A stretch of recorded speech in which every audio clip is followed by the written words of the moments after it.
दोस्तों, हमारे इस चैनल भव्य ज्ञान पर आप सभी का बहुत बहुत स्वागत है। दोस्तों, आशा करते हैं कि हमारी वीडियो आपके कुछ काम आती है और आपको इससे प्रेरणा मिलती है।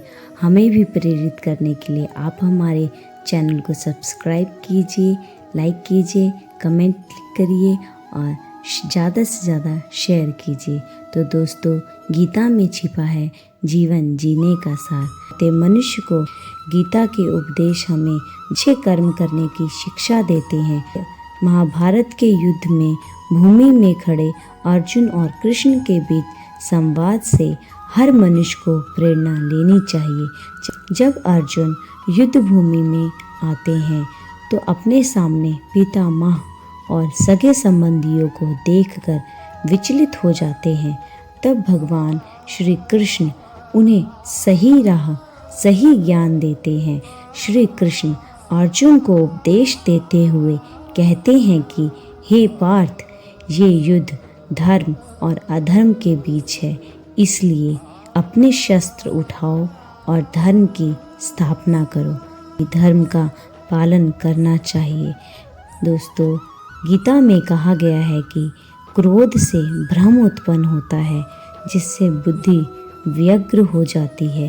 भ्रमित मनुष्य अपने मार्ग से भटक जाता है, तब सारे तर्कों का नाश हो जाता है, जिसके के कारण मनुष्य का पतन हो जाता है। इसलिए हमें अपने क्रोध पर नियंत्रण रखना चाहिए। गीता में भगवान श्री कृष्ण ने कहा है कि मनुष्य को उसके द्वारा किए गए कर्मों के अनुसार ही फल प्राप्त होता है। इसीलिए मनुष्य को सदैव सत्कर्म करने चाहिए, अर्थात मनुष्य को हमेशा ही अच्छे कर्म करने चाहिए। गीता में कही गई इन बातों को प्रत्येक मनुष्य को अपने जीवन में जरूर अपनाना चाहिए और मानना चाहिए।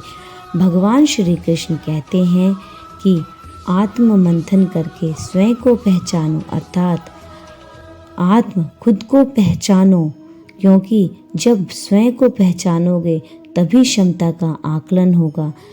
देखिए दोस्तों, अगर हम खुद को नहीं पहचानते, अगर हम खुद का आकलन ना करें तो हमें अपने गुण, अपनी शक्ति का कभी नहीं पता लगेगा।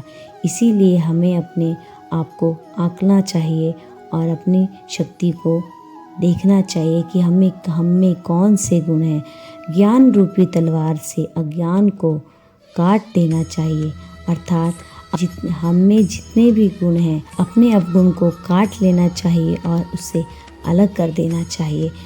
तब व्यक्ति अपनी क्षमता का आकलन कर लेता है। तब जब व्यक्ति अपनी शक्ति का आकलन कर लेता है तभी उसका उद्धार हो जाता है, क्योंकि वो खुद को पहचान ले कर्म को करने के लिए तत्पर चलता है। तो आगे भगवान श्री कृष्ण कहते हैं कि मनुष्य एक अटल सत्य है, किंतु केवल यह शरीर नश्वर है। आत्मा को कोई काट नहीं सकता, अग्नि जला नहीं सकती, पानी गीला नहीं कर सकता। अर्थात मनुष्य का जो शरीर है वो नश्वर है, वो नाश हो जाता है।